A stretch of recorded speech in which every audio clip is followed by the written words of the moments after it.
Greetings, everyone. Rob Chassner here, and I had a number of consulting clients who have asked me to speak on the topic of how to handle collection agencies and how to take care of the attacks from collection agencies with regard to offers of obligation. And so before I get started, I must do a disclaimer that I am a consultant, and my consulting business is to educate and provide educational resources to those who want to understand how our complex commercial system really works.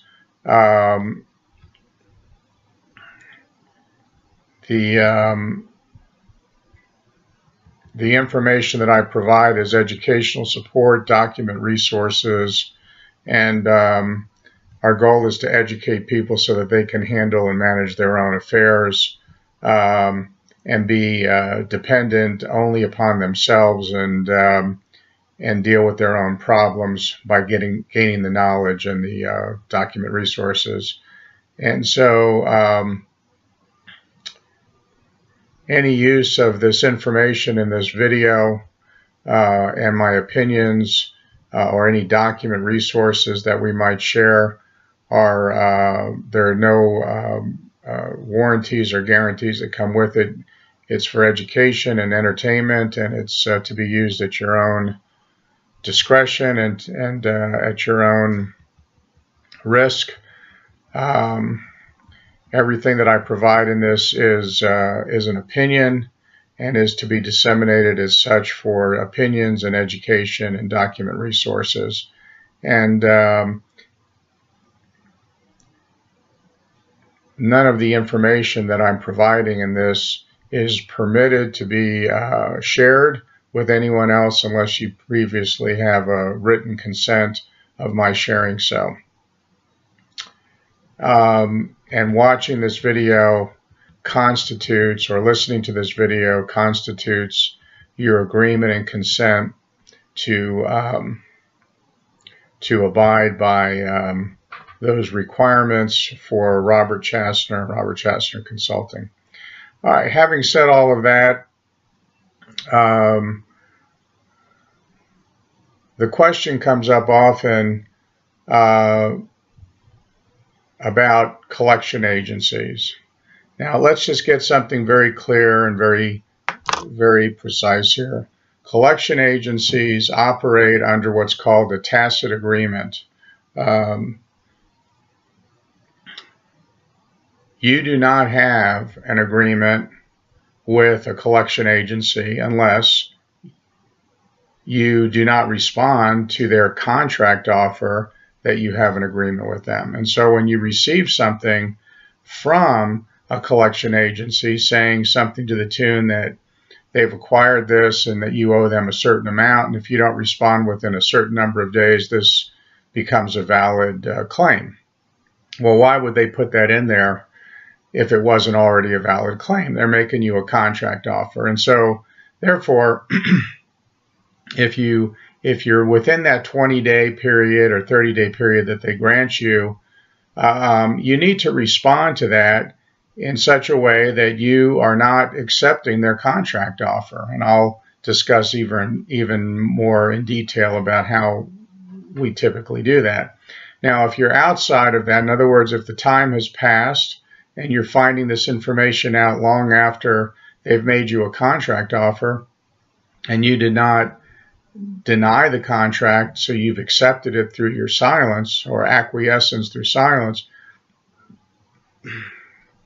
in my opinion, and I've done this successfully, you can continue the process and go ahead and respond to them, telling them that you do not agree to their contract, or you can make them validate the contract that you have with them. We'll get into that shortly, but the point is you can backdate your response within that 20 or 30-day period which they granted you and put the words nunc pro tunc, 3 words, N-U-N-C, second word P-R-O, third word TUNC, nunc pro tunc, which means now for then. I believe it's Latin, and the legal system uses that against people. We could certainly use that as a defense that we've answered within the period of time now for then. And so you can date it within that period of time. Now, how do I respond for my clients or for me personally when a collection offer of obligation is made? Well, there's a number of ways in which you can do it. The first document, what I would typically do is I would send a notice and demand. The notice is acknowledging the receipt of their offer of obligation, and the demand is going to include that they provide evidence of an injury, harm, or a loss that you have perpetrated against them. And in that offer, that notice and demand, you will tell them that you're acknowledging their offer. Now you're saying, I demand that you give me a bona fide evidence or proof of an injury, harm, or a loss which I have caused to you, the collection agency. And then what you want to do is you want to demand that the response be made within a certain specific period of time, and it must be answered in a specific way. And that way would be it must be signed by a real party, in other words, a living being that represents that agency.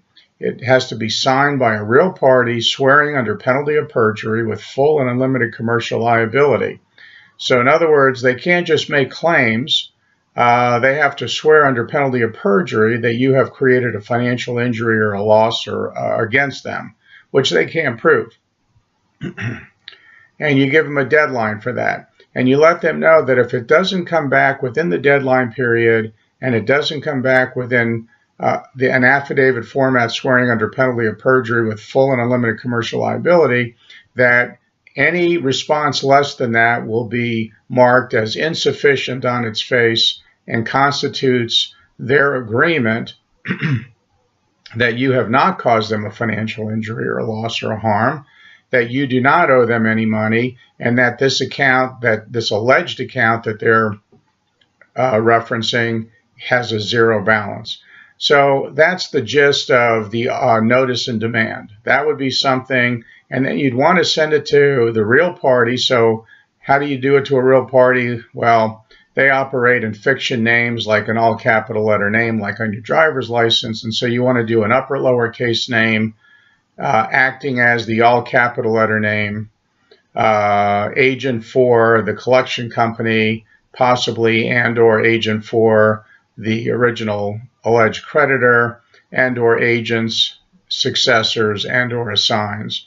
And so you'd want to address it in that fashion to the real party and to the corporate fiction, so that corporately and personally there's going to be liability there for however they respond or the lack of their response. Once that's complete, you want to send it where it's traceable mail. And that could be a number of different ways. I personally like to use certified or registered mail. Certified, of course, is the green and white receipts. Those are on the public side. Registered is the red and white receipts. That's for the private side of commerce. I've seen them used interchangeably, but nevertheless, you could use certified, registered, express mail. You could use process server. You can use a third-party witness. However you want to do it. You just want to have verification that the package has been sent and delivered by a reputable third party. And then you want to keep that record for your file. I usually print out for USPS.com showing that the package was delivered. Once let's say you give them 10 days to respond, the 10 days passes, they don't send you an affidavit, and by the way, they never will, because they can't verify or prove a valid claim, so they'll never respond sufficiently. They'll always attempt to trick you into a new obligation or liability by offering you a new contract or something of that nature, but nevertheless, they're invalid. And when they don't answer appropriately according to your requirements. You certify their non-response and you certify their non-performance with an affidavit of non-response and an affidavit of non-performance. And then you want to give them a second chance. So you want to send what's called a notice of fault, opportunity to cure. So in that document, you say on such and such a date, you received a notice in demand with the following requirements. As of this date, there has not been a sufficient answer or response. There has not been a sufficient performance, such as putting the account to zero balance because you don't have a valid claim. You are now in fault, or you're creating a default, and I'm going to give you a second chance because maybe you forgot to respond. You give them another 5 or 10 days or however many days you want. I would say no less than 3 days, but likely 7 to 10 days, and stipulate that in the notice of fault, opportunity to cure. You would then give them a second chance to respond, and the response again would be you want them to provide a valid claim to what they're requesting, or to validate that you have created an injury, harm, or loss. So you give them a second chance to do that with a deadline. And in that notice of fault, opportunity to cure, you want to put default provisions. You say, now, if you don't respond this time, your non-response and your non-performance will constitute an agreement of a zero balance, and it constitutes an agreement. You can do all kinds of things. You can say any further collection on this activity, phone calls, negative credit reporting, mail-in bills is subject to a $10,000 fee or fine per incident, and so forth. And so you can make whatever you want because it's your contract offer. And then when they don't respond after the 10 days, you do an affidavit of non-response and an affidavit of non-performance, and then you issue what's called a notice of fault, consent to judgment. Now you've got an administrative judgment against the collection agency where they have agreed with 2 chances to respond. They haven't responded. Now they're agreeing to a zero balance. And you could also put in the default provisions that their non-response constitutes their agreement to grant you power of attorney specific to this account over this case to mark the public record. And then you could execute any documents you want to mark the public record to zero balance, using their names because they granted you power of attorney to do so. Now you've got an administrative judgment. And then from that point, I personally like to do an estoppel notice, so that any further collection process would, you'd send the collection back showing them that you have an estoppel. I personally like to file that estoppel into the public record, especially if there's collateral involved in the alleged debt. And then if you want to take it further, there's a number of things in which you could do. You could take your administrative process, which I've just described to you. That would be the notice in demand, non-responses, notice of fault, non-responses, notice of default, consent to judgment, and estoppel. You could take all of that administrative paperwork and you could file an amended complaint into the public side, into the court, and see if you can get the court to agree or ratify your administrative judgment with a judicial judgment, and then use the court as muscle to get that stuff off the public record.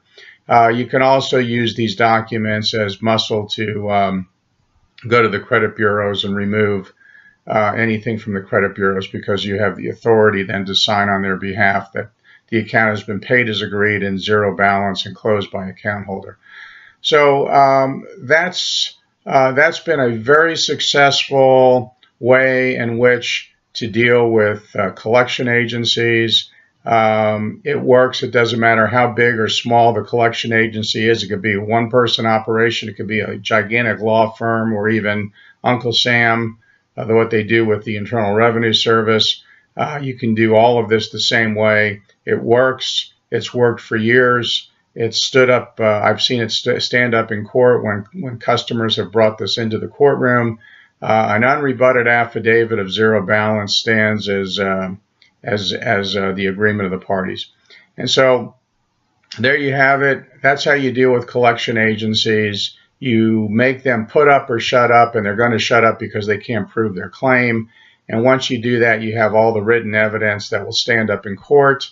In the event that anyone viewing this video would be interested in one-on-one consulting services to help them through this process, I'd be glad to discuss that possibility. You can contact me through youtube.com where this is being published, and send an email, and I'll have my email address on that YouTube channel so that you can contact me. I hope this has been helpful and informative, and thank you for viewing. Good day.